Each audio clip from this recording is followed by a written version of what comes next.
Bom, pessoal, bom dia. Bom dia. Dá início ao nosso evento.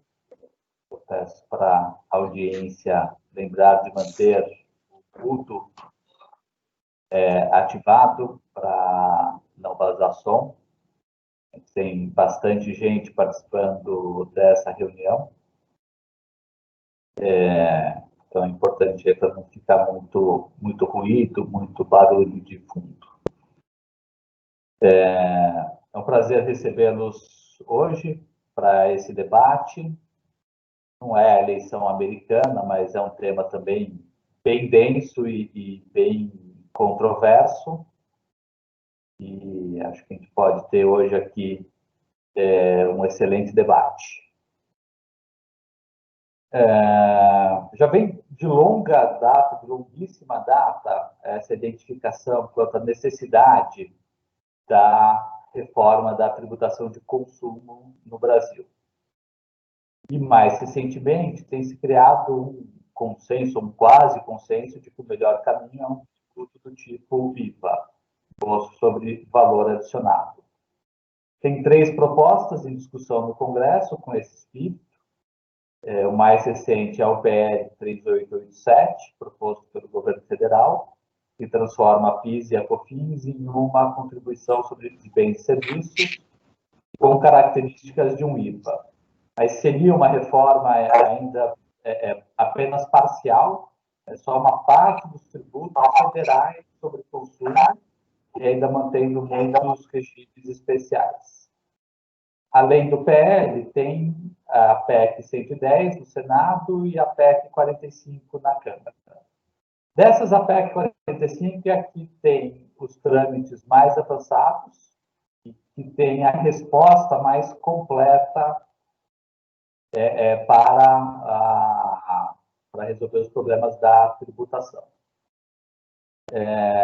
Bom, se é um consenso, um quase consenso, a necessidade da reforma, em contraste, os efeitos econômicos dessa reforma não são tão consensuais assim. Na verdade, a diversidade de opiniões é bem grande e a diversidade de efeitos também é muito significativa, a depender de uma infinidade grande de condições. Então, para debater esse tema, hoje, a gente tem aqui minha moderação. Eu sou Gustavo Madi, diretor da LCA, tem ficado à frente dos temas ligados à tributação. Temos a Vilma da Conceição Pinto. A Vilma é economista pela UERJ, mestre pela FGV, pesquisadora do IBRE, responsável pela cobertura de finanças públicas, e tem várias publicações na área fiscal, com foco em tributação, federalismo e gasto público. Contamos também com o Bernard Api. O Api é economista pela FEA USP, ocupou cargos de direção no Ministério da Fazenda, secretário executivo, secretário de Política Econômica e secretário extraordinário de Reformas. Foi sócio e diretor da LCA, foi diretor da BMF Bovespa e é atualmente diretor do Centro de Cidadania Fiscal, CECIF. O CECIF é um think tank independente que tem como objetivo contribuir para o sistema tributário brasileiro e para o aprimoramento do modelo de gestão fiscal do país. Aqui também é membro do Conselho de Assessoramento Técnico da Instituição Fiscal Independente. E também com Braulio Borges. Braulio é economista sênior da área de macroeconomia da LCA, pesquisador associado do IBRE, da GV, mestre em teoria econômica pelo IPUSP, e recebeu o prêmio do Tesouro Nacional pela dissertação de mestrado em Finanças Públicas. Foi professor de macroeconomia na pós-graduação da GVLOM. Muito obrigado, um prazer contar com vocês aqui ao meu lado para fazer esse debate. E já começo passando a palavra para a Vilma. Não, antes de passar a palavra para a Vilma, só indicar que teremos aqui as apresentações de cada um de nós e depois a gente vai abrir para debates e perguntas da audiência. Então, eu peço que, ao final, as perguntas sejam encaminhadas por meio do chat, aberto para todo mundo, e eu coordeno aqui a distribuição das perguntas e das questões. Ok? Muito bem. Então, vamos começar com a apresentação da Vilma. Vilma, para estimar os efeitos econômicos da reforma, é necessário, antes, identificar as principais disfuncionalidades do nosso sistema atual de tributação de consumo. Quais são os principais pontos a destacar?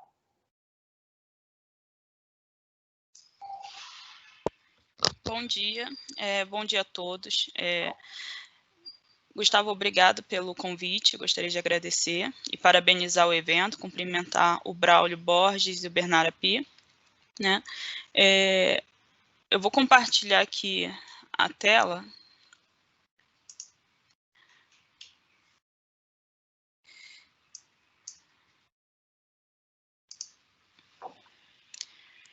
Não sei se já está aparecendo aí para todo mundo.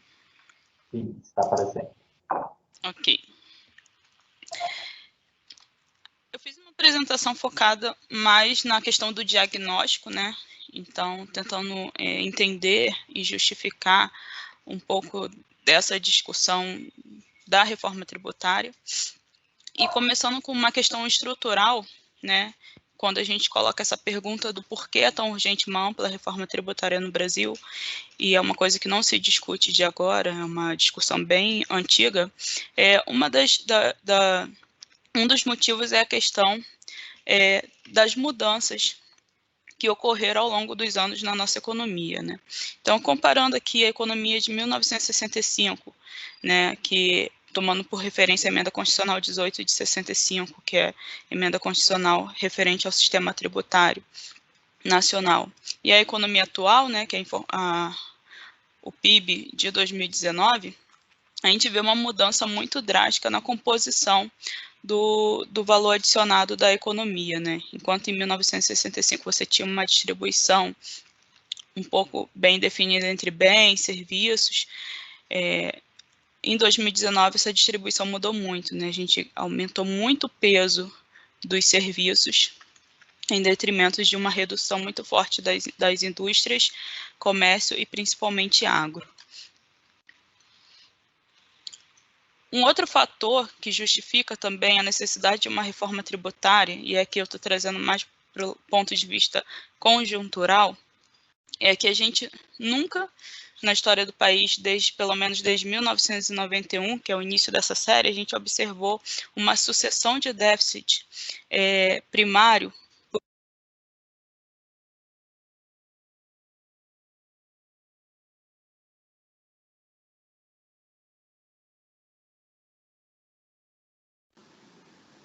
O som caiu. Vilma, ficou sem... Voltou? Voltou, agora voltou. Ouviram até esse gráfico? Você estava dizendo que nunca tinha se visto uma sucessão de anos em déficit. Então, a gente só observou em 96 e 97 déficit primário, né, que a gente está olhando, estou olhando só para o resultado primário, não nominal, do governo central e dos governos subnacionais, e a gente está num período, uma trajetória desde 2014 com déficit fiscal. Quando a gente olha a composição desse déficit, e aqui eu estou olhando só o governo... não está passando o gráfico aqui. Passou.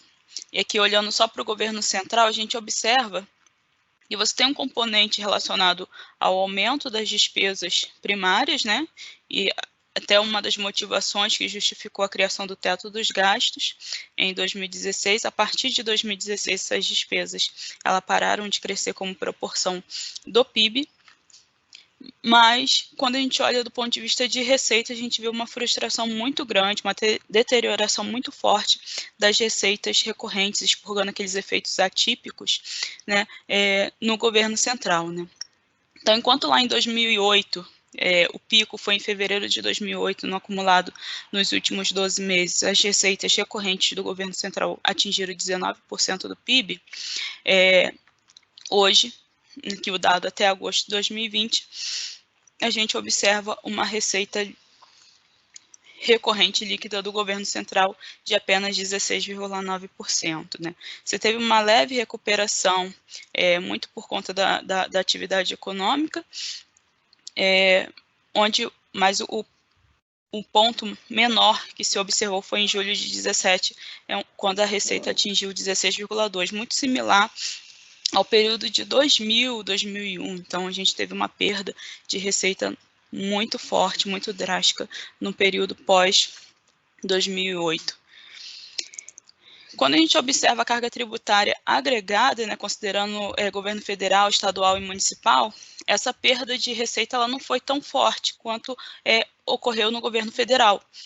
Então, quando a gente observa que 2008 contra 2018, a evolução dessa carga tributária, separando governo federal, estaduais e municipais, a gente observa uma perda de receita muito forte no governo federal, mas você teve um aumento também expressivo na receita, na carga tributária dos governos municipais, né? Os governos estaduais ficaram relativamente estáveis no período. Já olhando a questão da distribuição da carga tributária, né, que é um outro ponto relevante, né, que o fato da arrecadação ter caído de forma concentrada na União não quer dizer que não tenha tido efeito nos estados e municípios. E muito disso se dá por conta da redistribuição de receita, ou seja, dos fundos de participação. Então, aqui levando em consideração, que é um cálculo que é feito pelo economista José Roberto Afonso, anualmente, ele estima a carga tributária, e depois ele estima a receita disponível para cada ente, considerando as transferências da União para os estados e municípios e considerando a transferência dos estados para os municípios. Então, em termos de arrecadação direta, a carga tributária está distribuída, segundo essa estimativa do José Roberto Afonso e Kleber Castro, 65% para a União, 8% dos municípios e 27% dos estados, mas quando a gente considera todas as transferências federativas, a União fica com 54% dessa receita, estados com 25% e municípios com 21%. Né? Então, você tem um impacto indireto dessa frustração de receita no governo central, no governo federal, rebatendo em estados e municípios também. Quando a gente observa a carga tributária comparada a outros países, né, esse gráfico eu acho que é muito interessante, que mostra um pouco do quão elevada é a nossa carga tributária, né, e por que é tão difícil hoje pensar em aumento de carga ou algo do tipo, mesmo considerando um déficit fiscal tão elevado, como se observa atualmente. A carga tributária brasileira ela é muito próxima à média dos países da OCDE, que sua grande maioria são países de economia avançada. Quando a gente compara com países da América Latina, exceto o Brasil, você tem uma diferença de 12 pontos percentuais de carga tributária entre essa média de países e o Brasil. Né? Então, carga tributária brasileira para um país de renda média é uma carga tributária muito elevada.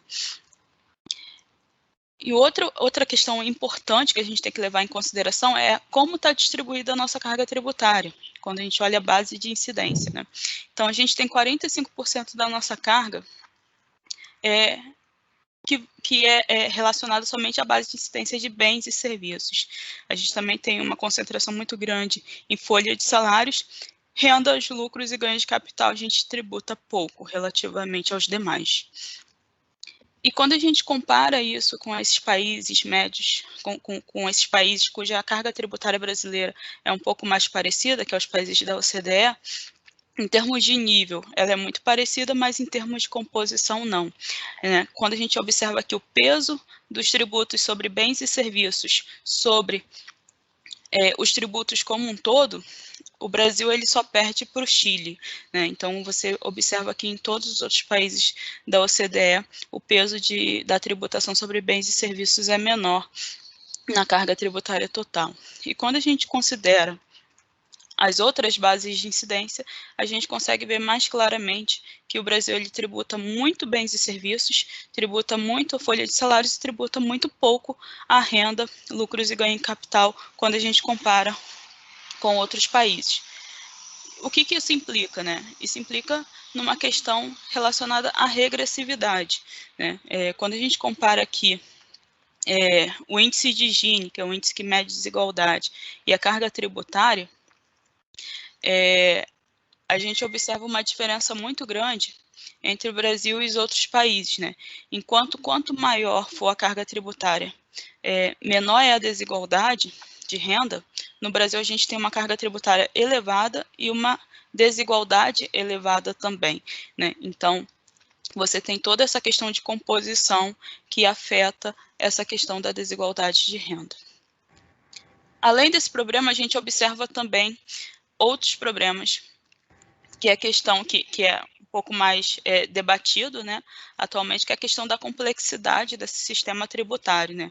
A gente tem no Brasil múltiplos tributos, múltiplos regimes, a gente tem excessivos benefícios fiscais, a gente tem redução, múltiplas legislação federal, estaduais, municipais, que dificultam muito o sistema tributário atual.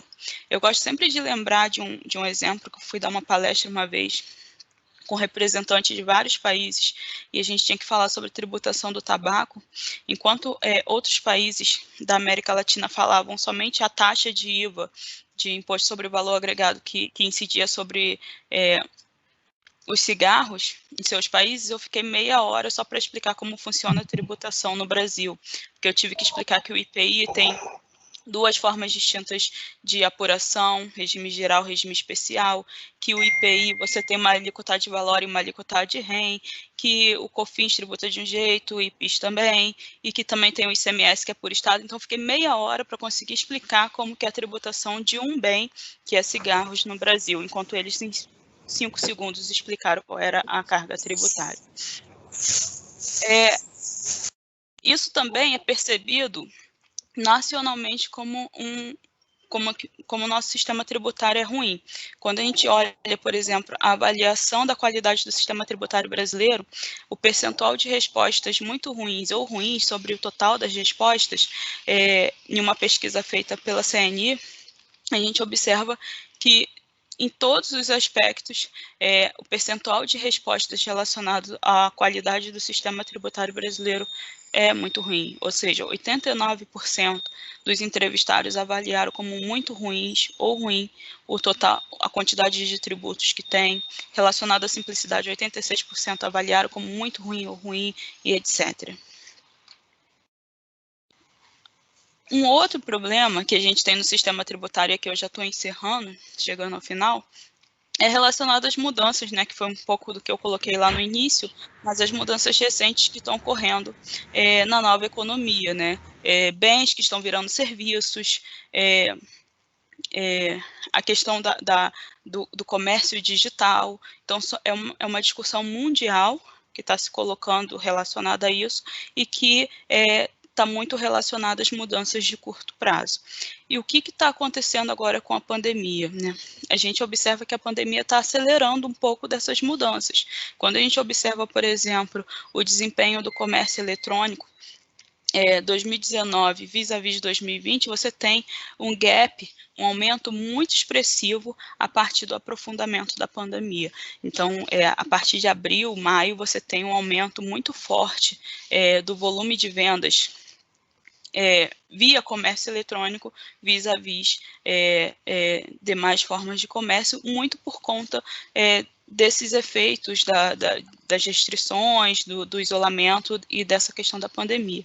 Então, essas mudanças, essas adaptações, elas, mesmo com a reabertura de comércio e tudo mais, elas tendem a se manter, né? Como a gente observa, pelo menos até setembro, o volume está bem, esse gap ele não reduziu.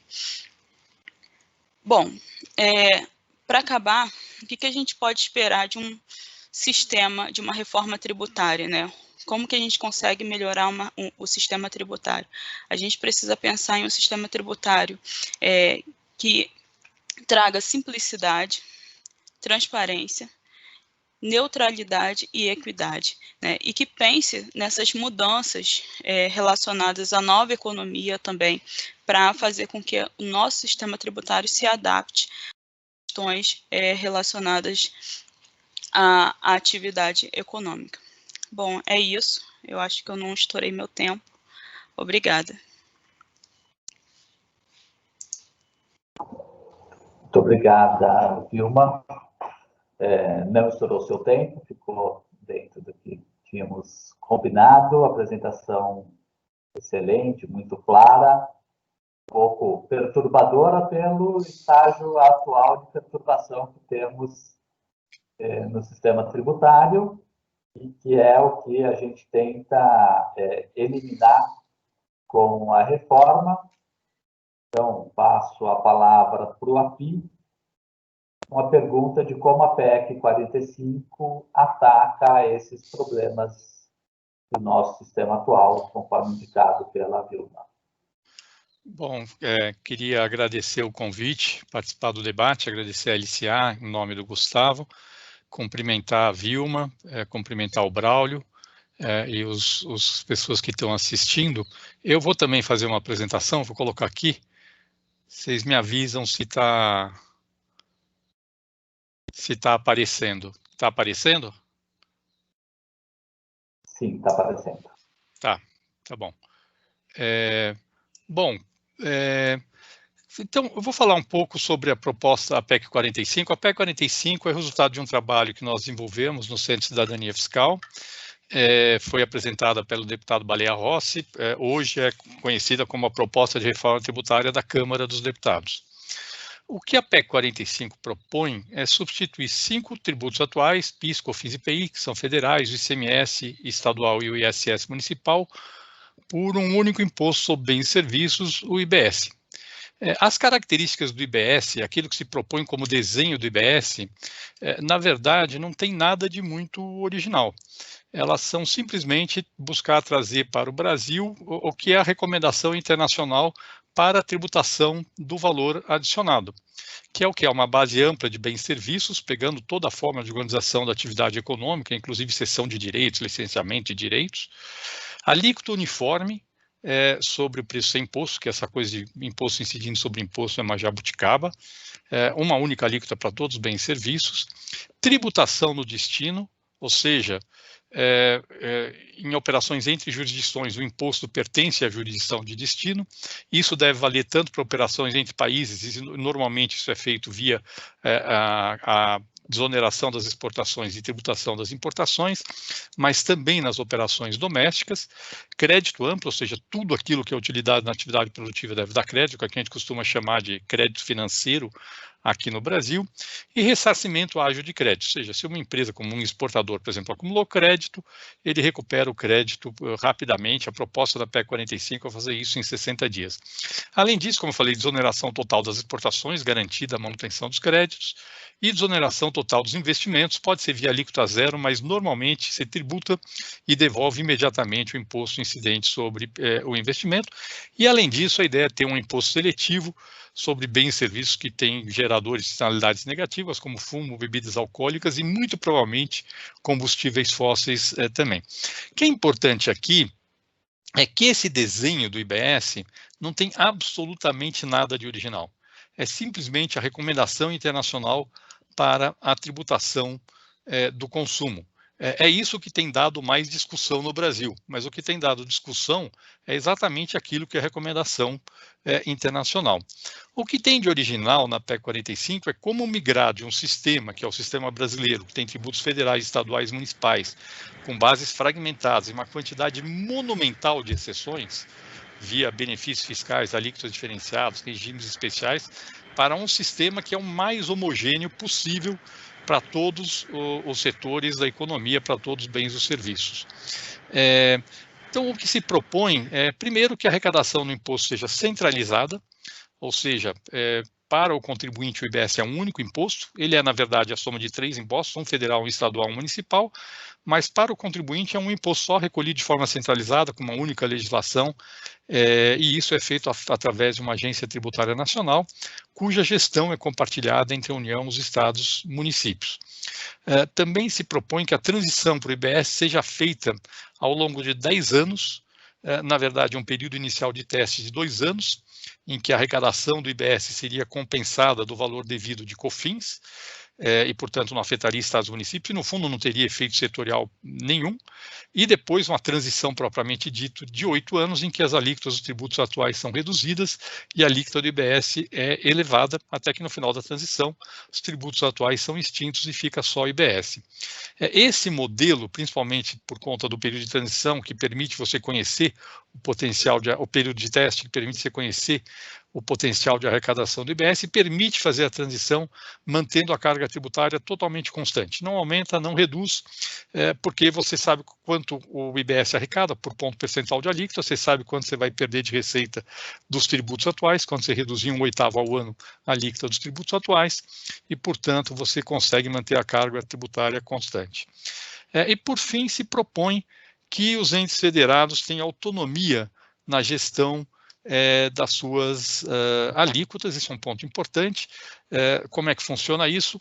Tem uma alíquota que nós chamamos de alíquota de referência, que é aquela que mantém a carga tributária atual e que é adotada automaticamente, ou seja, tem uma alíquota de referência federal, uma estadual, uma municipal, e é adotada automaticamente para todos os entes da federação, ou seja, o default é uma alíquota uniforme no Brasil inteiro que mantém a carga tributária.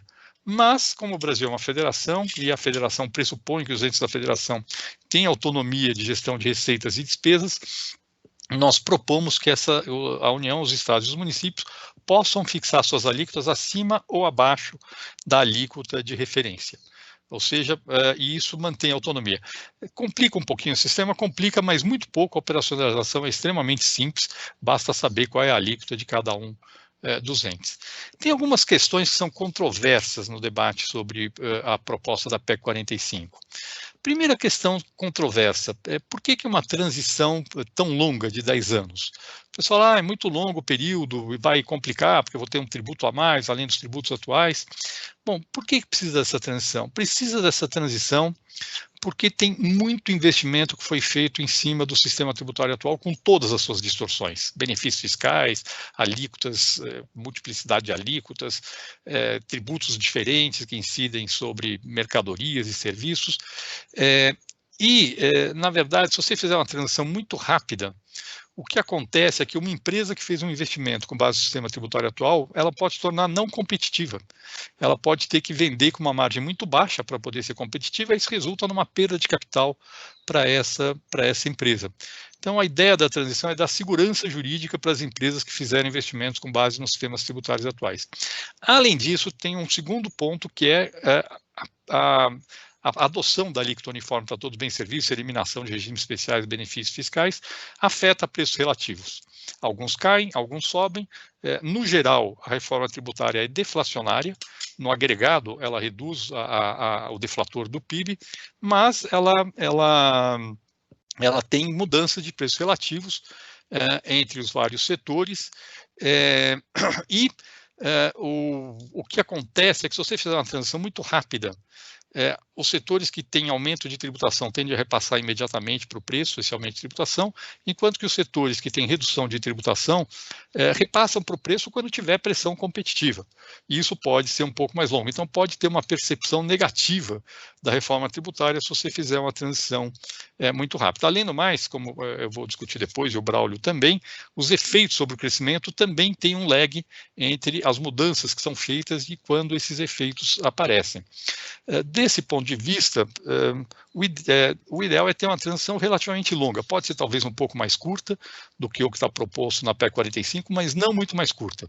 Se fizer uma transição muito curta, além do problema de perda de capital de algumas empresas que fizeram investimentos, você pode ter uma percepção de efeitos negativos da reforma tributária, que pode gerar uma reação contra a reforma tributária antes de ver os efeitos positivos.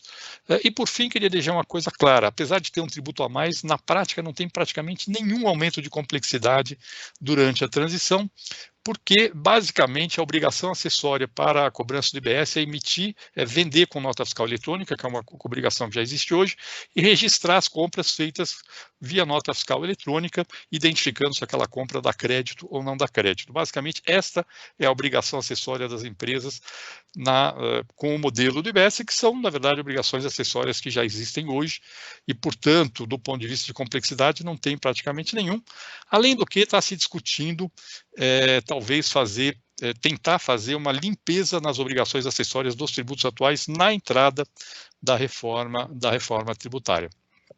Bom, segunda questão que é controversa não, mas que pode, principalmente na área federativa, tem dado alguma discussão, na discussão jurídica do federalismo, tem dado alguma discussão, que é a ideia da arrecadação centralizada.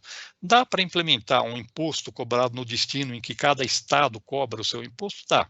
Não é impossível, mas é possível. Mas por que a gente prefere o modelo de arrecadação centralizada? Primeiro, obviamente, por simplicidade para os contribuintes. Tem que ter uma relação só com um único fisco, que é a Agência Tributária Nacional. Segundo motivo, que é muito importante, é segurança jurídica para os contribuintes que têm saldos credores a recuperar. Então, por exemplo, um exportador, ele exporta com a alíquota zero, ele comprou insumos, foram tributados, ele tem um saldo credor a recuperar.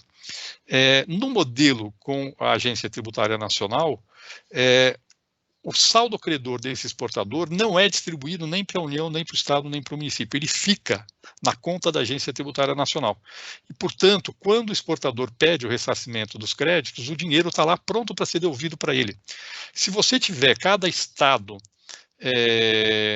cobrando o seu imposto, na verdade, você depende de tirar dinheiro do orçamento dos estados para devolver para os exportadores, e a gente sabe que no Brasil os estados estão quebrados e muito provavelmente eles vão preferir pagar o funcionário público do que devolver o dinheiro para o exportador.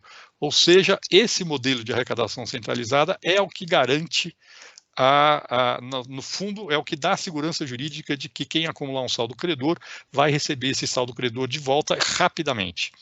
Tem outras questões, é impossível ter um IVA municipal, se não for com arrecadação centralizada. Estadual ainda é possível, municipal é impossível, e com arrecadação centralizada a gente consegue ter um IVA municipal, e obviamente a ideia de dar segurança jurídica para os próprios entes da federação, porque se você tem um modelo que cada estado arrecada seu imposto, ele tem que transferir recursos para outros entes da federação, e na verdade, no fundo, a gente sabe que isso às vezes não acontece. Tem estados que ficam inadimplentes com outros entes da federação, e isso gera insegurança entre os próprios estados. Finalmente, o último ponto que gera muita discussão são as razões para a alíquota uniforme do IBS. Tem um consenso na literatura internacional da vantagem de cobrar um IVA com alíquota uniforme. Toda vez que você tem diferenciação de alíquota, você tem o problema da classificação, que leva a mais custo de compliance e mais contencioso, necessariamente. Em todos os países que têm diferenciação de alíquota, tem contencioso em função da classificação dos bens e dos serviços, em função das alíquotas diferenciadas.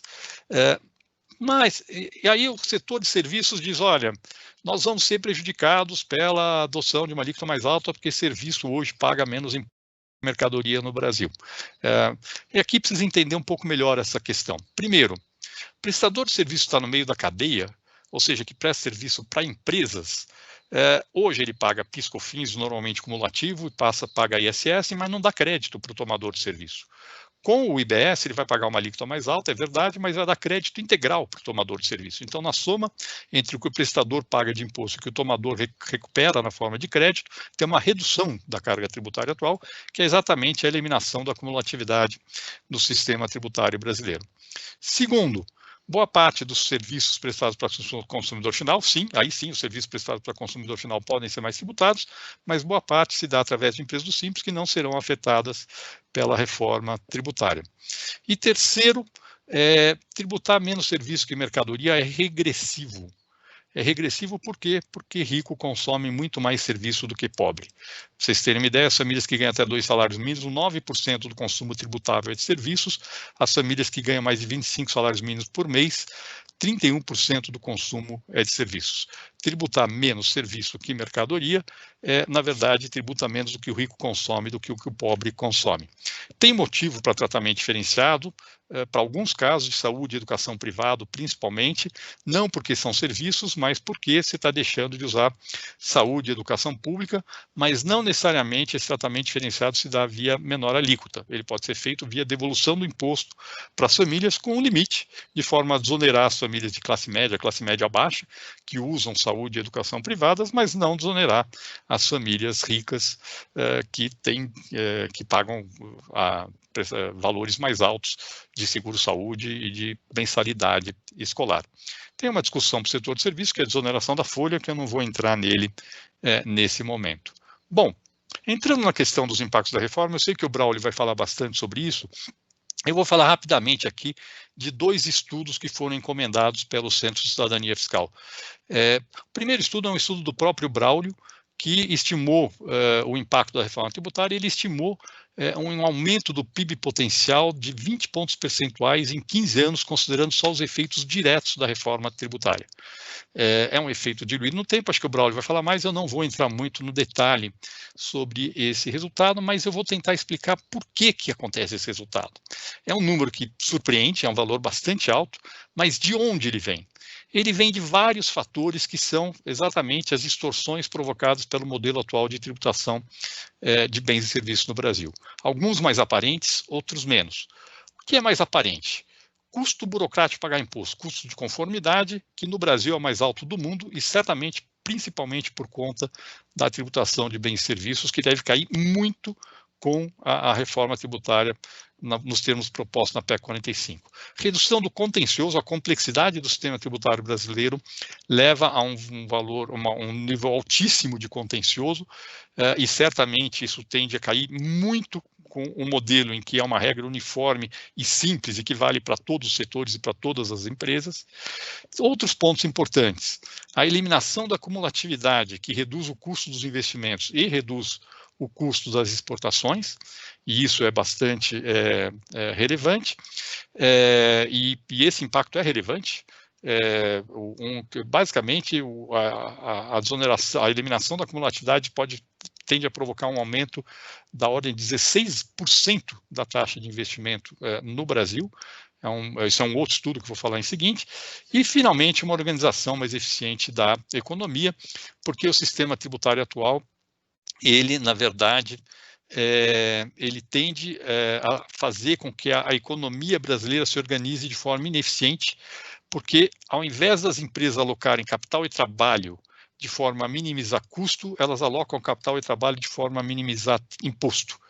E normalmente aumenta o custo econômico de produção, que é exatamente a quantidade de capital e trabalho que você tem para produzir.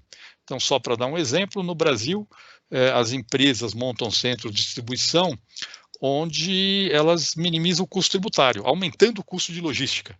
Isso é claramente um exemplo de perda de eficiência econômica, porque a gente gasta mais capital e mais trabalho para fazer a mesma atividade produtiva, nesse exemplo que eu dei, que é levar a mercadoria para o consumidor final. Só que isso repete de forma generalizada na economia brasileira e, com certeza, esse é o fator que mais afeta a produtividade e que mais explica o aumento do PIB potencial em função da reforma tributária.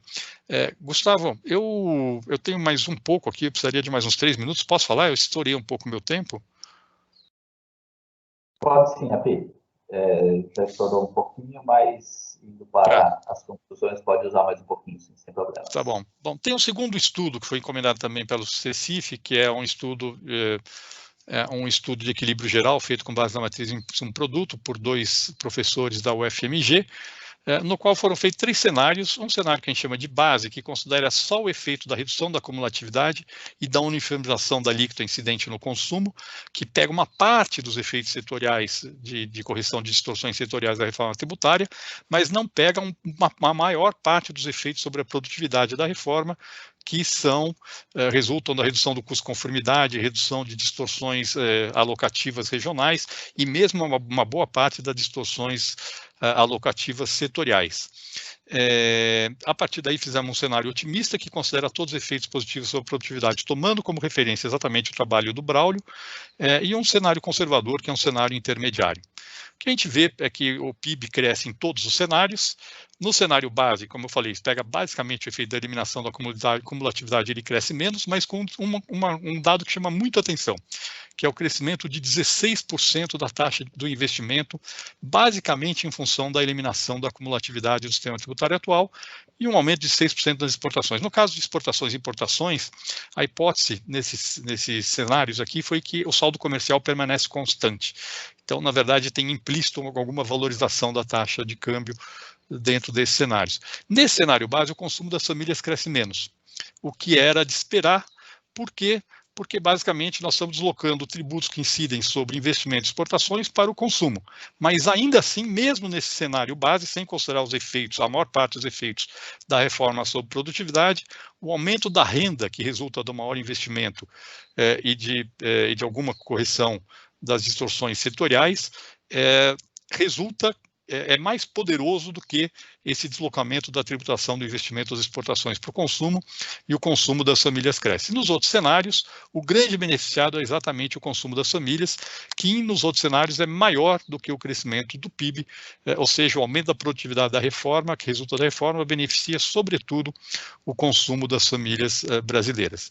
Um outro dado interessante que sai desse trabalho é a evolução do poder de compra por faixa de renda, que em todos os cenários mostra que é maior nas famílias mais pobres que nas famílias mais ricas, mas isso se deve sobretudo por um motivo, porque a cesta de consumo das famílias ricas no Brasil hoje é menos tributada que a cesta do consumo das famílias pobres, mesmo com a desoneração da cesta básica.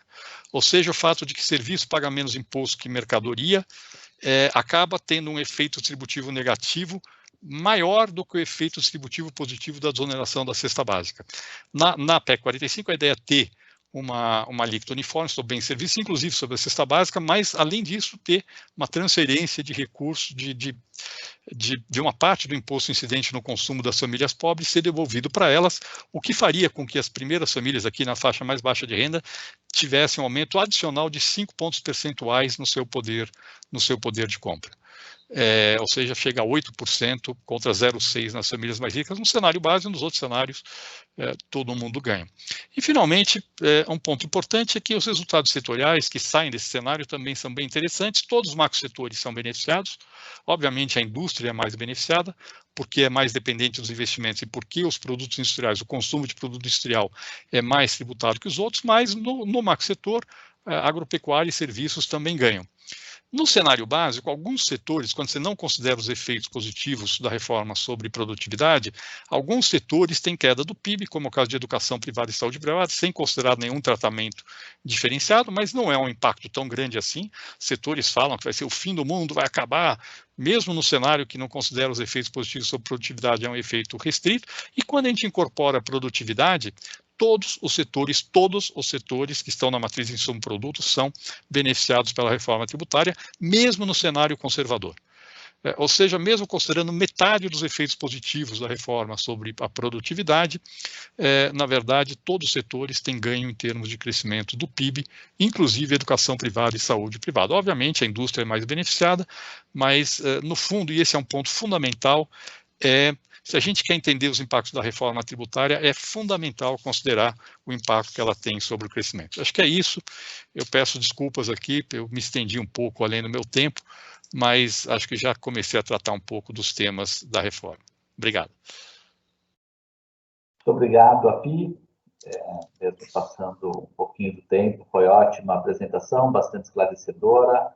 Indica bastante esses caminhos em termos de efeitos econômicos com esses novos estudos, e já dá um bom gancho para a apresentação do Braulio, que vem na sequência, que vai falar um pouco mais desses modelos e de como transformar em números esse potencial de crescimento da economia relacionado à reforma.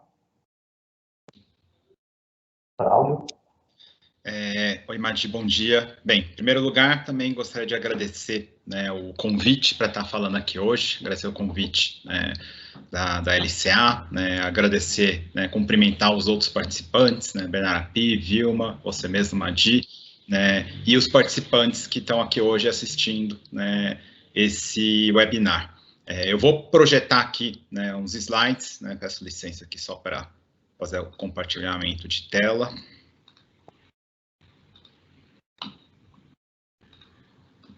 Vocês estão enxergando? Sim, entrou.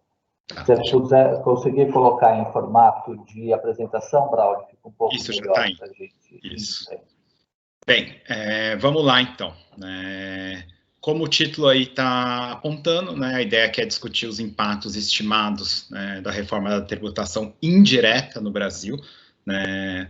O Bernarapi já antecipou um pouco, né, dos efeitos, mas eu vou explorar em mais detalhe, né, principalmente o estudo que eu fiz, né, a pedido do CECIF, mas não somente. Bem, começando por esse estudo, né, que eu preparei, né, para o CECIF, que foi publicado agora em meados de junho, né. Eu não vou gastar muito tempo aqui, obviamente, falando das questões técnicas, né. O que importa para hoje, né, é que eu usei, né, para fazer essas simulações, né, um modelo de consistência macroeconômica. Então, não tem setores, né, não tem, né, a parte de distribuição de renda. Isso, os outros estudos, né, que o Bernarapi já mencionou e que eu vou abordar, usam outra abordagem para tentar dimensionar esses efeitos. Aqui é um modelo de consistência macroeconômica, que é basicamente, para quem conhece, para quem está por dentro, é um modelo de pequeno porte do Banco Central, que ele usa, né, tipicamente, para projetar a inflação 2 anos à frente, só que no meu caso é um modelo ampliado, né, em que eu consigo também construir projeções de médio e longo prazo, porque tanto produtividade como acumulação de capital são endógenas no modelo, né, e o modelo também tem vários blocos fiscais, financeiros, enfim. É um modelo, portanto, que não trata ciclo e tendência de forma independentes, né, e tem esterese, né, essa é a discussão do momento, né, em macroeconomia. Então esse modelo tem um pouco de esterese, né, o ciclo afeta a tendência, né, mas isso não interessa tanto para o que a gente vai discutir a seguir. Bem, a partir desse modelo, que tem lá 100 e tantas variáveis, né, internacionais, domésticas, né, mais estruturais, mais institucionais, enfim, né, a gente consegue mapear, né, nesse universo de quase 100 variáveis, 4 variáveis exógenas, né, desse sistema, né, que tendem a ser sensibilizadas pela eventual aprovação da PEC 45. Né. Quais são essas variáveis? Né? A primeira delas, né, é um índice de ambiente de negócios, né, Business Regulations, né, que é um dos 5 grandes componentes do índice de liberdade econômica, que é calculado lá pelo Fraser. Né. Esse índice, né, por sua vez, né, é composto, né, por esses 6 subcomponentes que eu estou mostrando aí para vocês. Né? Então, na última coluna eu tenho o índice Business Regulation, como divulgado lá pelo Fraser, aí é a última leitura de 2017, 2018 deve estar para sair. Né? Então, esse índice, esse número da última coluna é uma média simples, né, dos 6 subcomponentes que estão à esquerda. Né? O que está destacado em amarelo são aqueles subcomponentes que a gente avalia que a PEC 45 tende a sensibilizar. Né? Então, notem, por exemplo, que o Brasil, lá na parte de exigências administrativas, tinha uma nota de 1,1 entre 0 e 7, né, quando a média mundial, né, para o mesmo ano, excluindo o Brasil, era em torno de 4. Né? A gente admite nessa simulação que o Brasil vai convergir para a média, né, da América Latina, excluindo o Brasil, para a mediana, desculpa. Então, o Brasil sobe, mas ainda fica muito mal. E nos outros itens que também estão destacados em amarelo, a mesma coisa. Pagamento extra, propina. A gente sabe que um sistema menos complexo, ele dá menos oportunidades, oferece menos oportunidades de corrupção, né? Então isso acaba sendo afetado nessa nossa simulação. E o principal deles, né, é conformidade tributária. Né? Notem que o Brasil tem nota 0, não está errado, é isso mesmo, nota 0 entre 0 e 7. Né? O Brasil, aliás, tem nota 0 nesse indicador do Fraser desde que a série tem início, lá em 2000, é 0,000, e a média mundial está em torno de 7, a média na América Latina também está em torno de 7, a gente admite, né, que a reforma tributária da PEC 45 vai elevar esse valor de 0 para 7,1, como tem colocado aí. Né. A gente também tem que admitir uma trajetória, né, isso aqui é algo que é arbitrário, vamos dizer assim, arbitrário no seguinte sentido, isso segue um pouco o cronograma colocado pela PEC 45, né, que tem um phasing, né, de 10 anos do ponto de vista de consumidores e empresas, com 2 anos iniciais de teste, mais 8 anos de implementação gradual, como o API mesmo já colocou, né. Então, a trajetória imaginada para esse indicador de Business Regulations, a partir das premissas que eu acabei de colocar, é essa que vocês estão colocando, né. Ou seja, o Brasil, né, subiria da nota de mais ou menos, né, 4 e pouquinho, né, entre 0 e 7, para algo em torno de 5 e 6, né, por conta da PEC 45. Voltando mais ou menos ao que a gente já tinha, por exemplo, lá em 99, e ainda ficando bem distante da média mundial para esse indicador, né. Uma segunda variável tem a ver com a questão da guerra fiscal, né, não vou também entrar em grandes detalhes aqui, né, mas a gente criou uma proxy, né, para tentar avaliar o impacto da guerra fiscal, principalmente na alocação, né, de fatores na economia brasileira, né, toda aquela literatura de misallocation, enfim, a gente construiu uma variável que é a dispersão da alíquota efetiva do ICMS cobrada nos 27 unidades da federação. A gente teve o cuidado de excluir a parte do ICMS que hoje já é cobrada na origem, né, então telecom, energia elétrica e combustíveis hoje já são, né, tributados no destino, desculpa, né, e a gente calculou essa dispersão, né, a partir só do ICMS origem, né. A série histórica dele está mostrada aí, né, desse indicador. A nossa premissa é que, né, com o fim de regimes especiais e incorporação de todo o ICMS, né, no IVA, né, você tende a elevar essa dispersão a 0. Né. Uma outra variável das 4, né, que a gente sensibilizou, a terceira, né, é o gasto tributário federal com IPI, PIS/COFINS. Então, gasto tributário é renúncia de receita, só para deixar claro. Então, são os vários regimes especiais, né, que a gente tem aí, né, no Brasil, né. A gente identificou, né, uma relação de causalidade negativa, né, na nossa modelagem entre esse gasto tributário e a produtividade da economia, né. Então, de novo, aqui a gente está falando de má alocação, né. Então, a partir da PEC 45, a gente pressupõe, né, com o fim dos regimes especiais, que esse gasto tributário tende a 0, né, até o começo da próxima década. É importante lembrar que disso tudo que vocês estão vendo aí, né, então, por exemplo, lá em 2018, 2019, esse gasto, essa renúncia equivaleu a mais ou menos 1,5% do PIB, né, 20% disso está associado à Zona Franca de Manaus. A Zona Franca de Manaus não tem isenção só de IPI, PIS/COFINS, que são afetadas pela PEC 45, tem outras isenções que não são afetadas, né, pela proposta, né, da PEC 45. Por fim, a última variável, e talvez uma das mais relevantes, né, para os resultados, né, que eu vou mostrar logo a seguir, é o preço relativo do investimento. A gente estima, né, com base inclusive nos dados de contas nacionais, né, que hoje existe uma carga tributária residual, né, de tributos indiretos da ordem de 5% a 6%, né, sobre os bens de capital, né, consumidos, né, adquiridos pelas Brasil. Né? Então, mesmo já tendo, né, uma tributação mais baixa, né, do que os bens e serviços consumidos pelas famílias, por exemplo, ainda assim, né, por conta de vários problemas de creditamento, cumulatividade, que o Bernardo já mencionou, ainda assim sobra uma carga residual, né, da ordem de 5% a 6%, né, com o sistema apresentado, né, pelo API, né, as empresas vão ser completamente desoneradas, né, ao fazer seus investimentos em ativos fixos, então a gente admite uma queda de 5%, né, do preço relativo do investimento no Brasil, tudo mais constante, que é essa trajetória que vocês estão vendo aí. Obviamente que essa é uma trajetória, né, só por conta da PEC 45. Outros fatores, né, afetam essa variável, mas a gente não está contemplando no exercício, porque a ideia aqui é isolar os efeitos, né, da PEC 45. Bem, com base na sensibilização dessas 4 variáveis que eu acabei de apontar, né, a gente estima, né, que o PIB potencial brasileiro, né, seria, né, 20% maior, né, ao final de 15 anos, né, do que ele atingiria na ausência da reforma da PEC 45.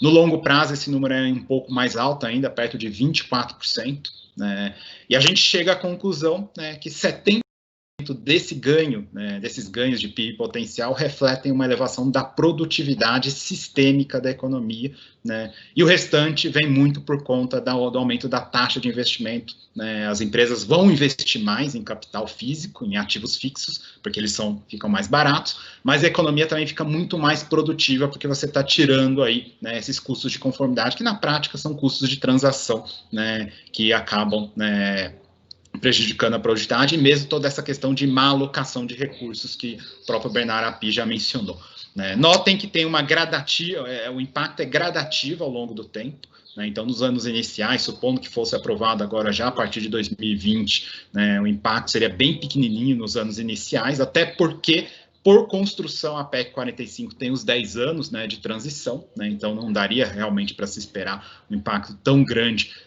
num primeiro momento, né. Mas, né, à medida que vai se aproximando o final da década, né, os impactos começam a ser cada vez mais expressivos, né, chegando nos 20% a mais em 15 anos, como eu já mencionei, né. É importante, aqui tem um pouco da decomposição, né, dos 4 fatores que são sensibilizados nesse exercício, quanto que cada um deles, né, responde pelo acréscimo de 20% do PIB potencial lá em 2035. Né? Então, notem que a melhoria do ambiente de negócios, principalmente a queda de custo de conformidade, responde por mais ou menos 36% dos 20% né, de ganho de PIB potencial. Né? O fim da guerra fiscal do ICMS, mais ou menos 18% né, dos 20%. Né? O fim dos regimes especiais, 14%. E o barateamento né, relativo dos investimentos em ativos fixos por mais ou menos 31%. Isso lá em 2035, notem que esses percentuais oscilam ao longo do tempo, a depender, né, inclusive, das premissas que foram adotadas, e no longo prazo, né, eles mudam também um pouquinho, né, mas não muito. O que eu falei até agora, né, que está nesse gráfico, são os impactos diretos, da PEC 45, né, que afetam principalmente a parte de potencial de crescimento, acumulação de capital e por aí vai. Né. Como o meu modelo é um modelo de consistência macroeconômica, tem toda a dinâmica de curto prazo, dinâmica de risco país, né, dessa questão mais financeira, inclusive, né, a gente consegue também dimensionar né, impactos de segunda ordem. Né. Quais são esses impactos de segunda ordem? Por exemplo, solvência fiscal. Né? A solvência fiscal brasileira está, a gente sabe que está num momento de bastante fragilidade, antes mesmo da pandemia. Com a pandemia, então, as preocupações se elevaram consideravelmente. Né? Então, se vem uma reforma, aqui eu estou falando novamente da 45, mas tem outras reformas que também podem ter um efeito parecido. Se alguma reforma melhora o potencial de crescimento e combinado a isso você tem uma regra fiscal, por exemplo, que contenha o crescimento da despesa obrigatória, você naturalmente gera, pela combinação desses fatores, uma melhoria da solvência fiscal, como eu estou ilustrando nessa figura. Então, ao invés da dívida bruta chegar a 100% e por aí ficar até onde a vista alcança, se você combina uma regra de teto, não necessariamente a regra atual, só para deixar claro, mas se você combina uma regra de teto de gastos com a PEC 45, você tem uma dinâmica muito mais favorável da solvência fiscal. Se a solvência fiscal melhora, o risco país cai. Se o risco país cai, o câmbio valoriza, a taxa de juros de equilíbrio da economia brasileira cai, e isso, obviamente, estimula ainda mais o crescimento. Então, isso é um efeito de segunda ordem. Quando a gente considera também esses efeitos de segunda ordem, ao invés de 20% a mais de PIB potencial lá em 2035, eu chego a 33% a mais. Justamente porque a gente está partindo de uma situação muito ruim, tanto do ponto de vista microeconômico, como a Vilma mostrou lá atrás e eu mostrei aqui, então, o potencial de ganho com a reforma tributária é muito grande, porque a gente parte lá das piores posições possíveis em termos de conformidade, de desenho da tributação indireta. E do ponto de vista macroeconômico também, a gente parte de uma situação fiscal de elevadíssima fragilidade. Então, quando você consegue melhorar esses dois aspectos, ao mesmo tempo, inclusive, com interação entre eles, a gente chega realmente a um ganho bastante expressivo, da ordem de 33% a mais de PIB potencial em 15 anos. Concluindo aqui a minha parte, o trabalho que eu fiz, depois eu vou falar dos outros, é importante destacar que se o PIB cresce, se o PIB potencial cresce, então a gente está falando de potencial, ou seja, um PIB que cresce de maneira sustentável, né? A gente não está falando de voo de galinha, que cresce mais no ano, mas depois não se sustenta. Então, se o PIB potencial cresce 20% ou 33%, né, naturalmente a arrecadação tributária, né, vai crescer, mas não somente daqueles tributos que, obviamente, estão sendo englobados pelo IVA, mas por todos os demais tributos, né? Então, é importante destacar isso, né, porque muitas vezes a gente vê nessa discussão da reforma tributária, da tributação indireta, a gente vê a discussão sendo levada para um caminho como se fosse um jogo de soma zero, né, tanto na questão federativa como na questão dos setores econômicos. Né, e isso é uma falácia, né, não se trata de um jogo de soma zero, né, porque o PIB potencial aumenta, e o PIB potencial aumentando, isso beneficia praticamente a todos os setores, a todas as regiões brasileiras. Óbvio que tem distinção, né, como o próprio API já mencionou, alguns setores se beneficiam mais, outros menos, né, mas o fato, né, é que, né, mais PIB potencial significa também mais arrecadação de TBI, de TCMD, IPVA, IRPJ e por aí vai, que são tributos, né, que não são afetados pela PEC 45, mas que são, né, afetados pelo PIB potencial mais alto e que são divididos entre União, estados e municípios, né? Então, nesse sentido, né, é errôneo, né, ficar focando, né, essa discussão, né, como se fosse um jogo de soma zero, como se você só estivesse tirando de um lado e dando para o outro. Você tem que considerar que é uma reforma que sim tem impactos realocativos, redistributivos, mas esses impactos, essa redistribuição geram ganho de eficiência que acaba fazendo com que o PIB seja maior e isso beneficia a todos. Bem, esses são os resultados do estudo que eu preparei, né? Tem alguns outros estudos, né, só para deixar claro, né, eu vou pegar alguns estudos um pouco mais antigos, mencioná-los aqui, né, só porque como essa discussão de reforma tributária no Brasil não é nova, né, ela está aí há pelo menos 20, 25 anos, né, então tem alguns estudos que já fizeram, né, tentativas de estimar impactos lá atrás. Então, por exemplo, né, tem um working paper do FMI de 2005, né, que estimou, né, que a substituição de PIS, COFINS, né, IOF e CPMF, né, então é bem diferente do que a gente está discutindo hoje, né, por um IVA federal, né, ou seja, sem considerar os estados e municípios, ou seja, ainda mantendo guerra fiscal, né, e vários regimes especiais, né, elevaria o PIB potencial em 9% no longo prazo. Né, isso estudo lá de 15 anos atrás. Em 2010, né, um outro estudo, né, desses dois autores que estão mencionados aí, né, um outro estudo estimou que a criação de um IVA federal... Alô? Vocês estão me escutando? Sim. Tá, não, é que deu uma oscilação aqui, eu achei que eu tivesse caído a conexão.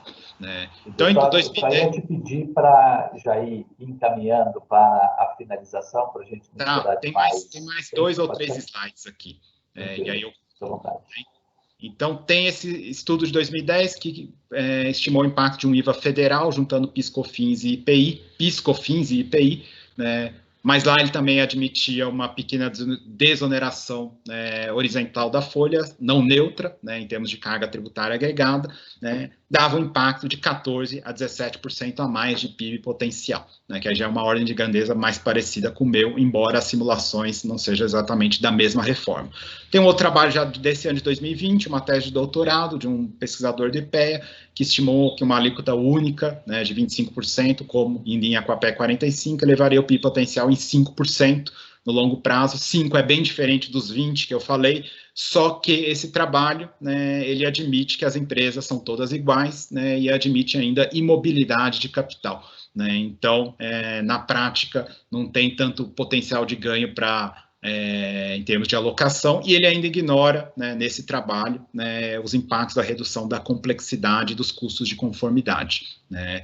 O trabalho do pessoal lá do CDPLAR do UFMG, que o Bernardo Api já mencionou, não vou, né, gastar mais tempo aqui, né.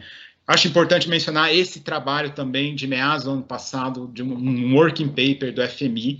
Né. Aqui não é exatamente a PEC 45, né, mas é um trabalho bem interessante, né, que usou uma base de dados inédita, né, e o principal resultado é o que eu estou destacando aí em vermelho. Né. Segundo eles, né, dado uma receita, né, de tributação indireta, né, se você muda o desenho do sistema de modo a caminhar para uma alíquota única e para uma ampla base de incidência, ou seja, sem regimes especiais, sem alíquota zero e por aí vai, né, isso aumenta o crescimento econômico de médio e longo prazo. Né? Então, no fundo, é isso que a PEC 45 está tentando fazer. Né? Então, aqui eles chegam à conclusão, usando a base de dados, né, por um período aí de quase 50 anos, né, para 30 países da OCDE, né, e chegam exatamente a essa conclusão. Né? Mudar o desenho da tributação indireta em direção a uma alíquota única, em direção a uma ampla base de bens e serviços sem, né, regimes especiais, isso melhora, né, o potencial de crescimento, mantida a carga tributária com a tributação indireta constante. Né? Por fim, efeitos redistributivos, né, o Benarapi já mencionou um pouco, mas acho que é importante insistir nesse efeito. Tem os efeitos redistributivos regionais e setoriais, né, que já foram abordados aqui. Tem também esses efeitos redistributivos do ponto de vista dos consumidores, né, o API já disse, né, no Brasil, quem consome mais serviços, né, e quando eu falo serviço, principalmente, né, serviços que são considerados bens de luxo, né, produtos de luxo, são as famílias, né, de renda mais elevada. Eu vou mostrar isso no próximo slide. Né, e é por conta disso, por exemplo, que esse trabalho do Oraírio Gobet, lá do final de 2019, estimou, né, que uma alíquota única de... aqui eu não sei se é 25 ou 26,9, mas é uma alíquota única, né, do IBS, né, ela melhora, ela reduz a progressividade do sistema de tributação indireta no Brasil. Né? E nessa simulação, né, eles ignoram, né, eles acabam com a atual desoneração da cesta básica, né, que existe, né, já há algum tempo e foi ampliada lá em 2013, né, e mesmo, né, sem nenhum tratamento, né, diferente para a cesta básica nessa simulação, ainda assim a progressividade, né, a regressividade do sistema de tributação cai, né, com uma alíquota única, né, nos moldes da PEC 45. Último slide, né, só para ilustrar aquilo que o API disse, que eu acabei também de falar, né, aí um pouco do perfil de consumo, né, das famílias brasileiras, segundo a pesquisa de orçamentos familiares mais recente, que foi divulgada no final do ano passado. Né. Os percentuais que eu estou apresentando aqui não necessariamente vão bater com os que o API mencionou, porque aí depende um pouco de como cada um classifica o que é bem, serviço, enfim. Mas o que interessa aqui é o que essas duas linhas verde e azul, né, estão mostrando. Né? Então, notem que para a classificação de serviços que eu usei aqui, que é serviços excluindo telecomunicações, energia elétrica, esgoto e transporte urbano, né, as famílias mais pobres gastam, né, em média, 20% da sua renda com esses serviços, enquanto que as famílias mais ricas, no topo da distribuição, gastam quase 45%. Né? Se a gente olha a alimentação no domicílio, né, as famílias mais pobres gastam quase 1/4 da sua renda mensal, né, com esses bens, né, e as famílias mais ricas gastam, né, perto, né, de pouco menos de 10%. Né? Por que eu separei telecom e SIUP e também transporte urbano? Porque esses são serviços, não são bens, mas são serviços em que o percentual gasto pelas famílias mais pobres, né, é mais alto do que o percentual gasto pelas famílias mais ricas. E a gente sabe que no Brasil, telecom, né, principalmente, mas telecom e energia elétrica, né, principalmente, são super tributados, né, porque são hoje tributados, né, principalmente pelo ICMS, né, na origem, no destino, desculpa, né, então tem uma carga tributária muito alta, né, inclusive na comparação internacional, né, e esse é um dos motivos pelos quais uma alíquota única de 25% também gera uma melhoria, uma redução da regressividade, né, que é, né, ao considerar, né, aplicar uma alíquota de 25% nesses setores que hoje têm alíquotas, né, de 35%, 40%, né, naturalmente, né, melhorando, do ponto de vista dessa questão da regressividade. Então, esses eram os pontos que eu tinha para falar. Né, peço desculpas aí por ter estendido um pouco mais no tempo. Obrigado. Sem nenhum problema pela extensão de tempo, Braulio. Foi bastante esclarecedora a sua apresentação, no sentido de mostrar que tem uma base técnica importante para fazer essa estimação de efeitos de longo prazo, de crescimento, e, de outro lado, que é, de fato, um trabalho profundo e um pouco não tão fácil de ser imediatamente absorvido ou percebido pelos setores e pelas empresas e tudo mais. Então, eu queria também compartilhar aqui com vocês algumas reflexões em cima disso tudo que falamos. Tenho aqui também um ou outro slidezinho, mas bem mais curto do que esses. Vou voltar aqui.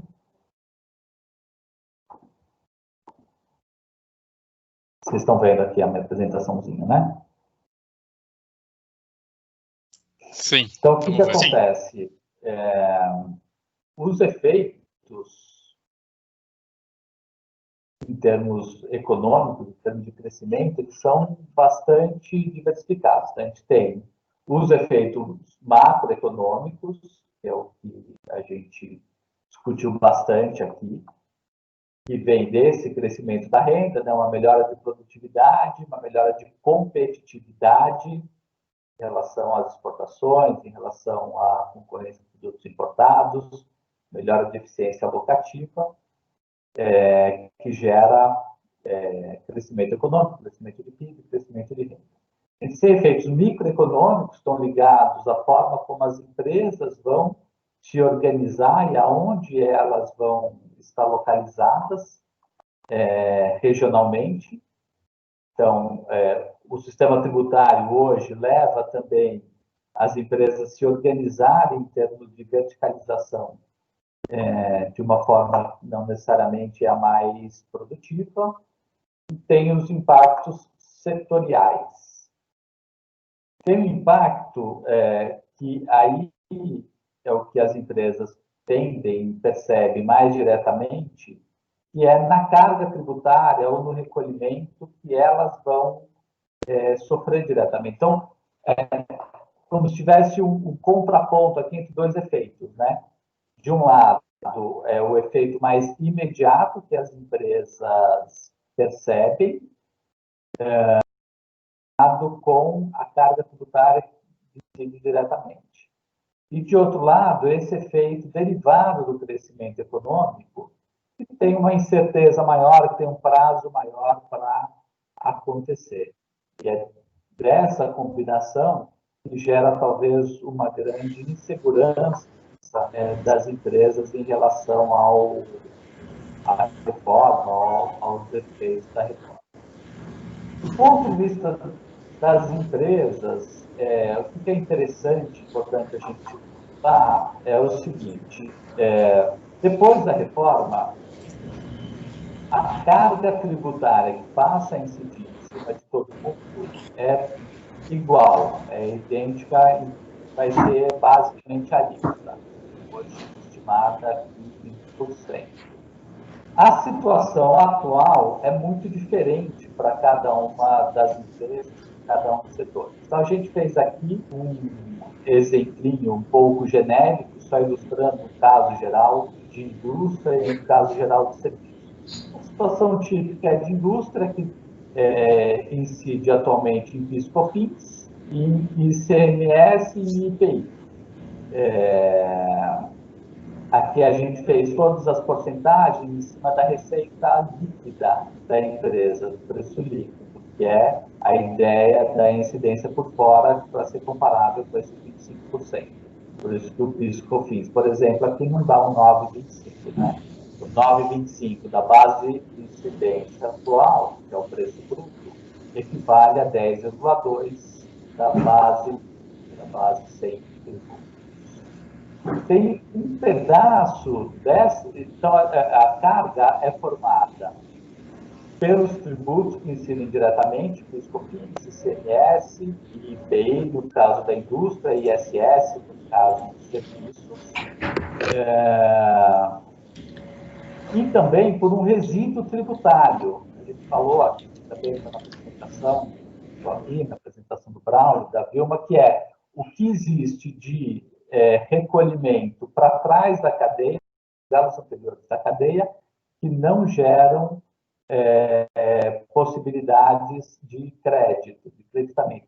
esse é um pedaço um pouco oculto para as empresas. As empresas, em geral, elas percebem pouco a existência desse valor, desse montante. A reforma elimina isso, então vai eliminar um fator que hoje as empresas conseguem, têm dificuldade de perceber. Então, o que eu quero dizer com isso? Que mesmo para as empresas é muito difícil entender qual é o efeito para elas em relação à carga ou ao recolhimento que elas vão sofrer após a reforma. Após a reforma, também, embora a carga seja de 25 para todas as atividades, dá para dividir elas em dois grupos. Um grupo que compreende o recolhimento feito diretamente pelas empresas e um grupo compreendido pelo recolhimento feito pelos elos anteriores da cadeia, que passa a gerar crédito. Então, embora esse exemplo esquemático aqui mostre uma queda de tributação, de carga tributária para a indústria e um aumento para serviços, a verdade é que cada empresa vai ter uma composição muito diferente em relação a isso.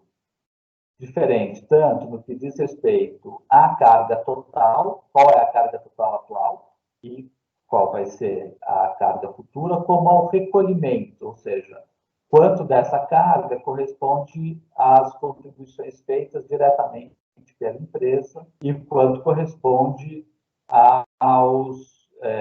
aquilo que é acreditado pelos elos anteriores da cadeia que gera crédito. Então, essa dificuldade parte de uma certa resistência das empresas de entenderem quais são os efeitos da reforma. E eu listo aqui algumas características que vão influenciar esse impacto em termos de carga, em termos de recolhimento para cada uma das empresas. Então, quem tende a ter um aumento de carga e de recolhimento são setores enquadrados nos regimes cumulativos de PIS/COFINS e contribuintes de ISS, setores que são propensos ou contam com algum regime especial atualmente, e setores intensivos em mão de obra.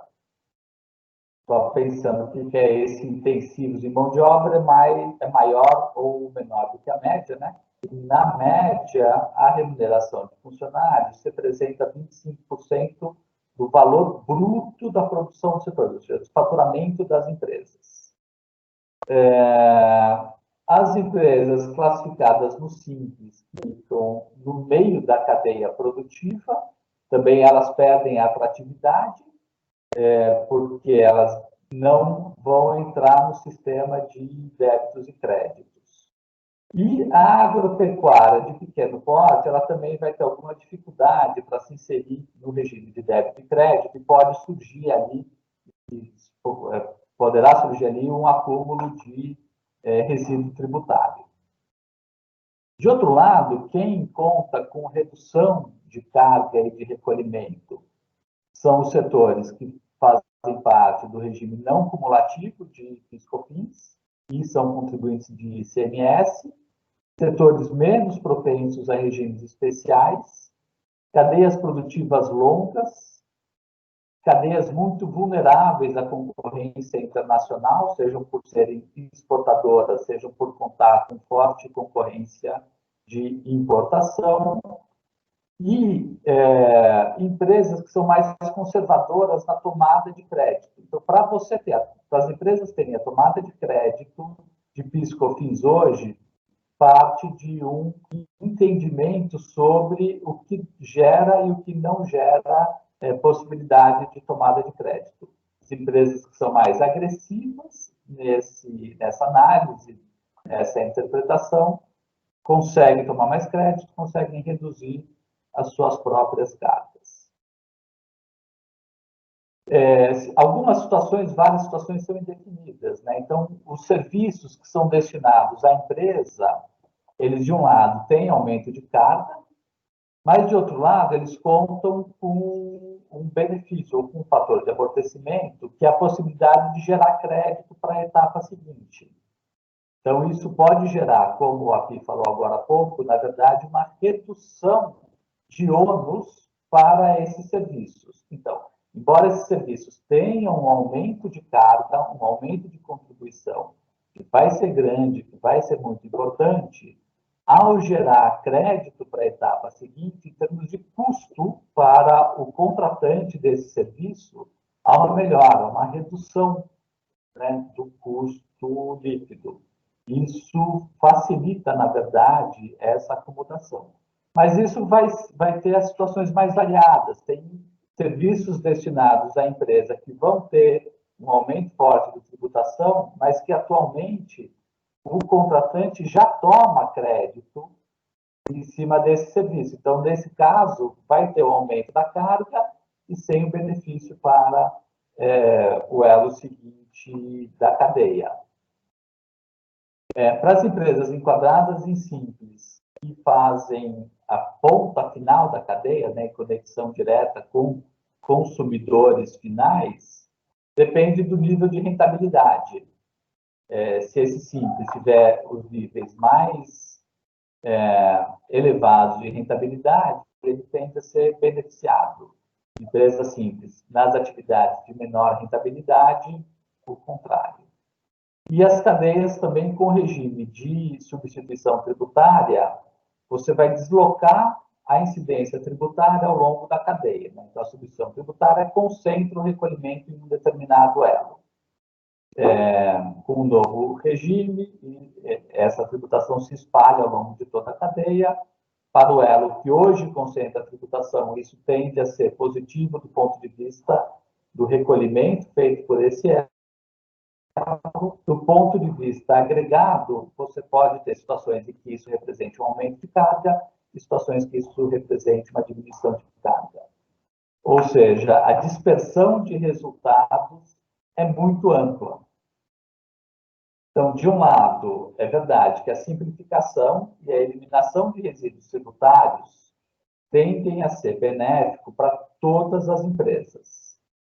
O crescimento econômico também vai afetar positivamente todos os setores, ainda que em magnitudes muito distintas. Os efeitos específicos em termos de carga já são muito variados para cada um dos setores e cada uma das empresas.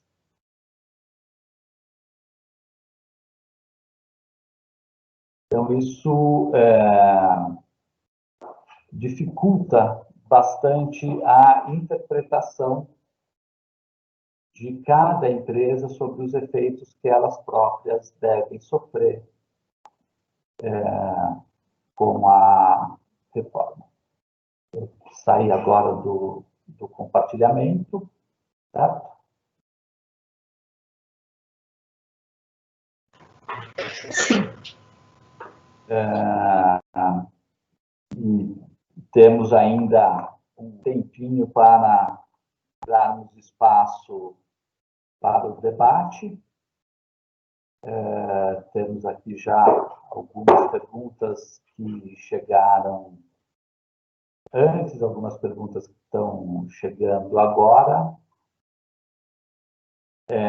E uma das perguntas, uma das preocupações que aparece é sobre o trâmite, sobre o andamento da reforma,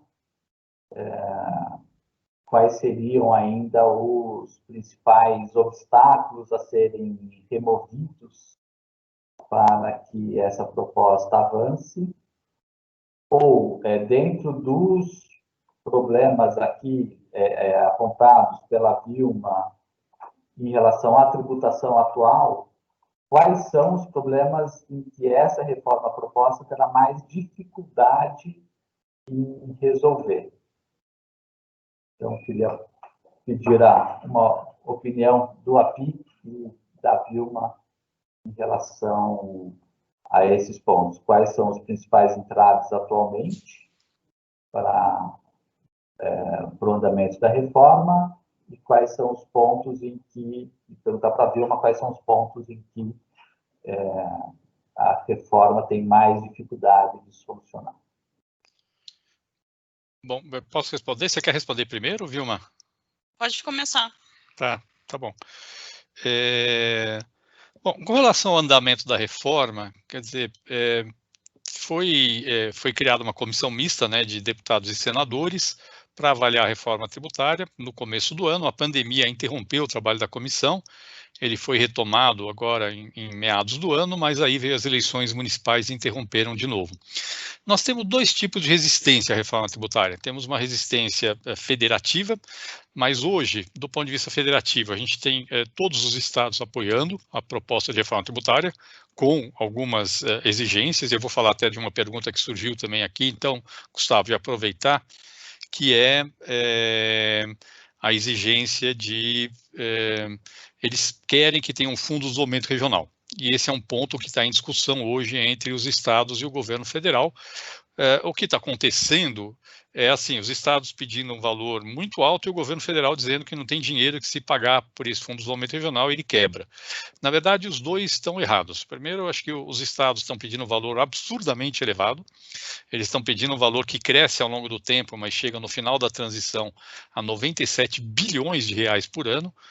A Vilma tem um estudo que mostra que todos os benefícios fiscais do ICMS não chegam perto de 90 bilhões de reais por ano. Não faz sentido nenhum você pedir um valor que é maior do que todos os benefícios dados por todos os estados, inclusive os desenvolvidos.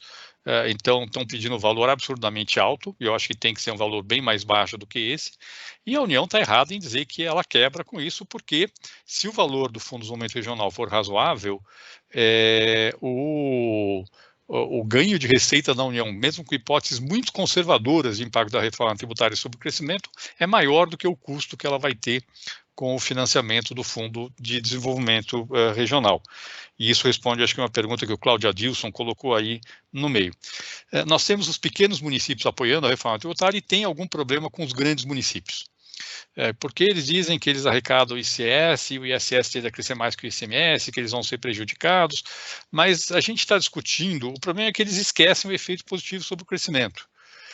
Quando a gente incorpora o efeito positivo sobre o crescimento e incorporamos um bom modelo de compensação de perdas, isso está sendo revisto também, é bem possível que seja um modelo diferente do da PEC 45, um modelo que estabelece um limite máximo de perda que é relativamente pequeno, sem considerar o crescimento, para todos os entes da federação. Estou falando aqui algo entre 3% e 5% em termos estáticos, quer dizer, qualquer crescimento maior que 5%, no fundo, beneficia a receita do ente da federação. Eu acho que dá para resolver essa resistência. E temos, sim, algumas resistências setoriais. Aqui, temos resistências setoriais, obviamente, de uma parte do setor de serviço. Acho que uma parte do setor de serviço está no meio da cadeia, não entendeu. E, aliás, aqui, Gustavo, eu queria te dizer que eu discordo de vários pontos da sua análise, tá? Que você fez de impactos da reforma tributária. Eu vou dizer os pontos que eu discordo. Ótimo. Tá bom? Primeiro, empresas do Simples no meio da cadeia, pela PEC 45, elas podem optar por entrar no regime de débito e crédito e, portanto, elas não são prejudicadas. Tá? É uma opção para elas. Elas têm essa possibilidade e elas não seriam prejudicadas.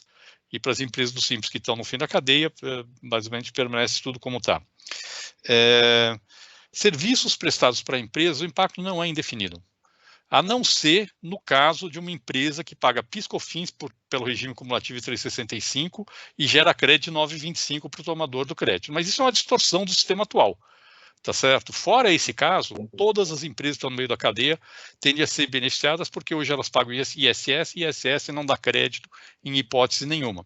Então, exceto empresas que são beneficiadas por uma distorção do sistema tributário atual, que é pagar 3,65 de imposto de PIS/COFINS pelo regime cumulativo e gerar um crédito de 9,25, que é um absurdo, tá certo? Quer dizer, gera um crédito maior do que você pagou de imposto na etapa anterior.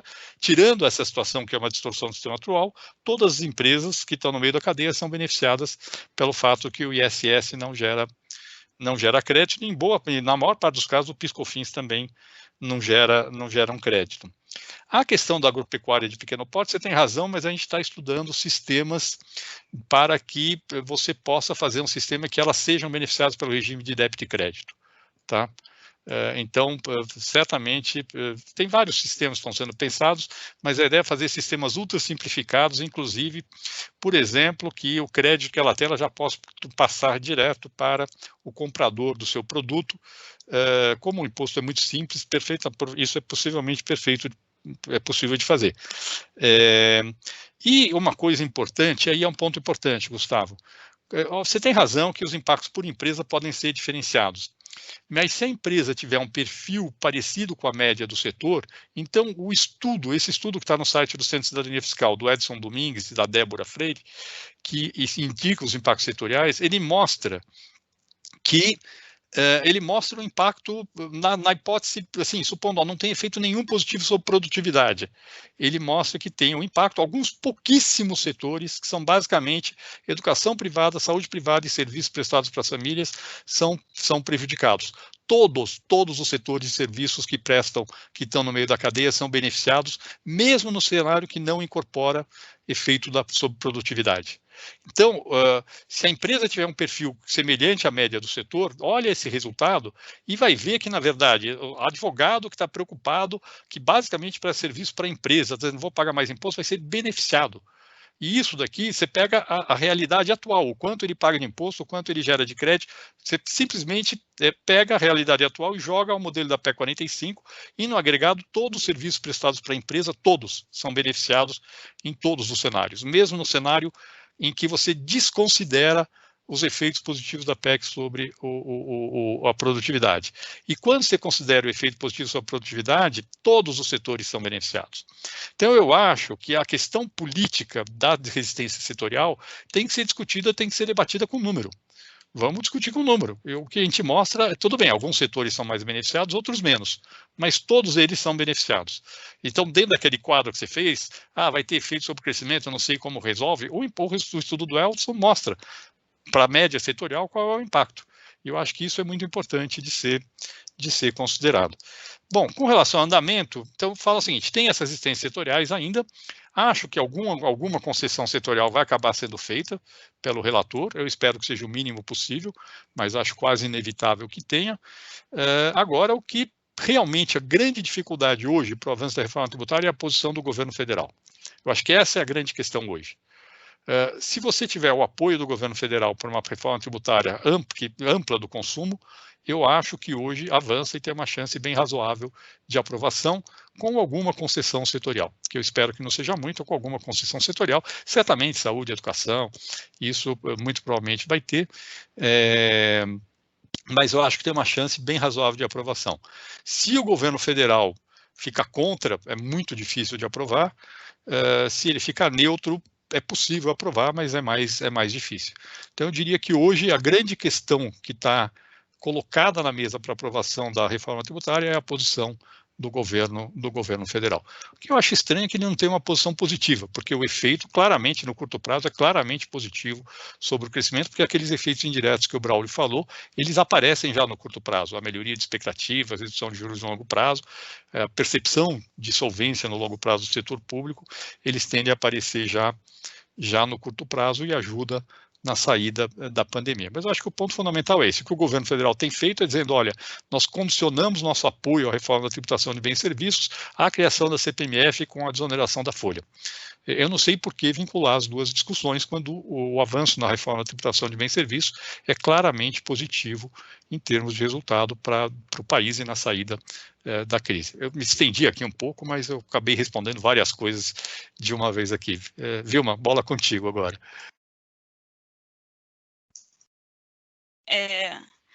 Bom, primeiramente concordo plenamente com as colocações do API. Sobre a questão, tem essa questão da resistência e tem a questão de em que pontos a reforma tributária ela atinge em termos de distorção, né?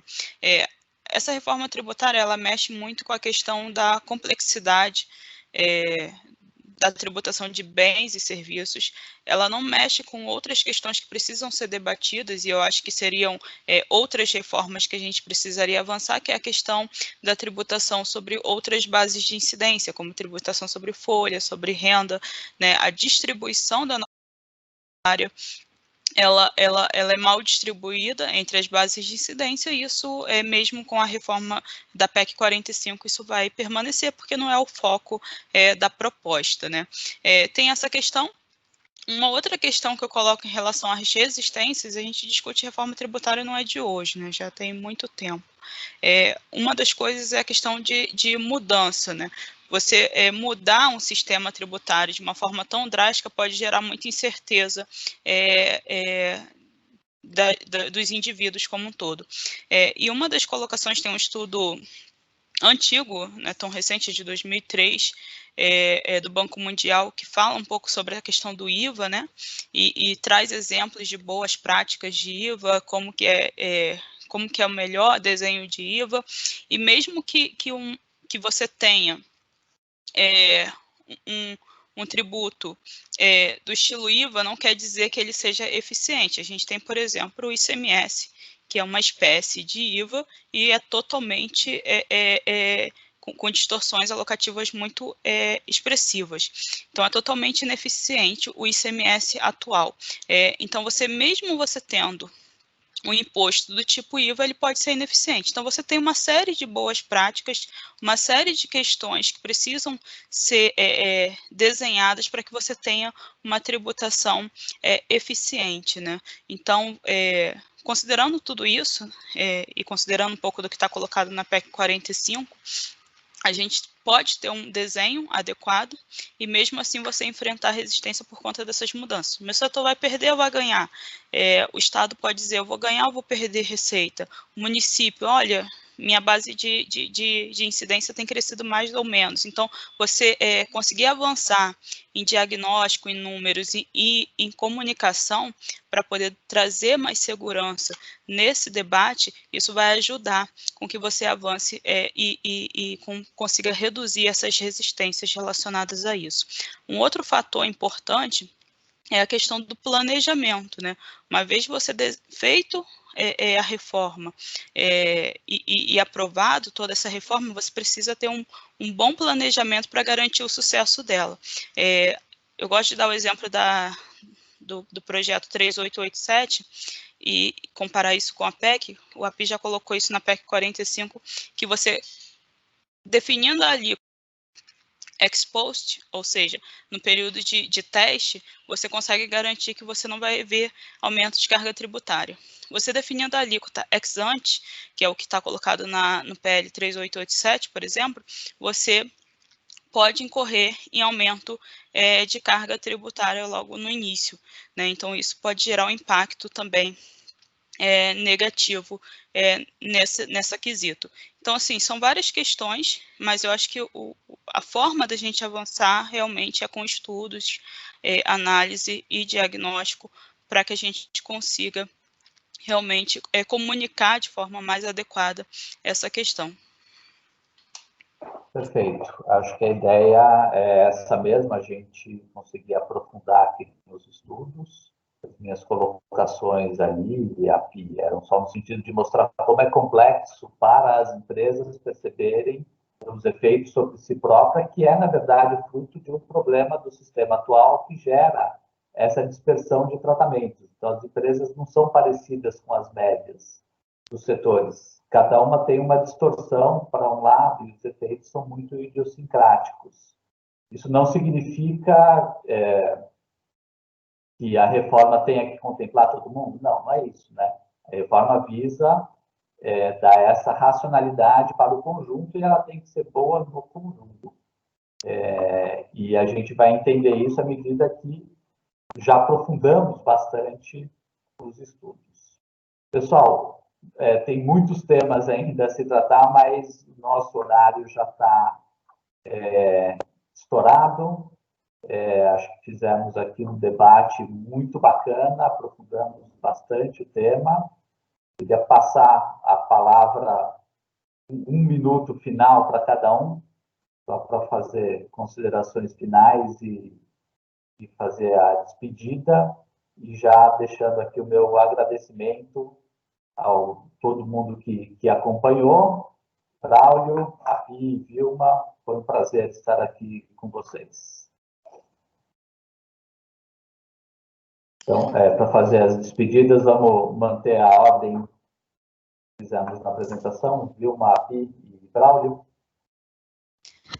Gostaria de agradecer mais uma vez o convite, agradecer a todos que acompanharam o debate, as perguntas colocadas, e foi um prazer participar desse evento. Obrigada. Bom, eu também queria agradecer o convite e só deixar um recado final, que eu acho que é o recado mais importante dessa discussão de hoje. A reforma tributária não é jogo de soma zero. Não é o que um ganha, o outro perde, nem do ponto de vista setorial, nem do ponto de vista federativo. E isso é absolutamente fundamental para a gente discutir o efeito da reforma tributária. A pergunta correta que cada empresa, cada setor tem que fazer não é se o meu setor ou minha empresa vai pagar mais imposto do que paga hoje. A pergunta correta é o meu setor e a minha empresa vai ser beneficiado ou prejudicado pela reforma tributária. E a resposta é em todos, ou praticamente todos os casos, do ponto de vista setorial, por conta do crescimento, e do ponto de vista federativo, por conta do crescimento, e de um bom modelo de compensação de perdas, todos os setores e todos os entes da federação tendem a ser beneficiados pela reforma tributária. Então, olhar só para um pedaço da equação e esquecer o resto, é um erro. E se nós achar que o que o Brasil tem hoje é bom, o sistema que o Brasil tem hoje é muito, muito, muito ruim e atrapalha muito o crescimento do país. Ou a gente entende isso, ou a gente não vai para lugar nenhum. A gente fica onde a gente está, que é não ir para lugar nenhum. Acho que é basicamente isso. Obrigado mais uma vez pelo convite. Bem, eu também agradeço, né, o convite para poder estar falando aqui hoje. Me coloco à disposição para quem quiser, né, maiores esclarecimentos com relação ao estudo que eu preparei. Ele está lá disponível no site do CECIF, né, mas quem quiser, né, ter maiores detalhes, enfim, questões metodológicas, eu estou à disposição, né.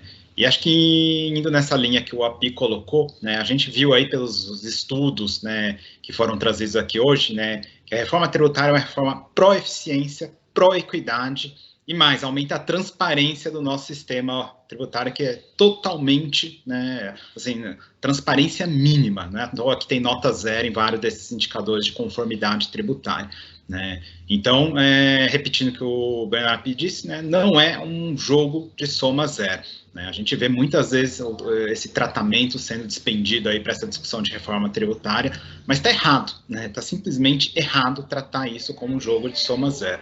Né? Dentre as várias reformas, né, que a gente consegue mapear que o Brasil poderia fazer, abertura comercial, a reforma tributária, da tributação indireta e várias outras reformas, né, inclusive, né, conforme o Brasil vai, né, querendo ingressar ao OCDE, aquela que tem o maior potencial, né, de expandir o nosso crescimento é a reforma tributária, justamente porque a gente parte de uma situação muito, mas muito ruim, né? Então, esse era o meu recado final, eu agradeço mais uma vez e estou à disposição. Obrigado. Muito bem, turma, chegamos aqui ao final do nosso evento. Agradeço a todo mundo e espero contar com todos vocês em uma próxima discussão para a gente continuar aprofundando esse tema fundamental. Abraço a todos. Um abraço, obrigado. Um abraço. Até mais, um abraço.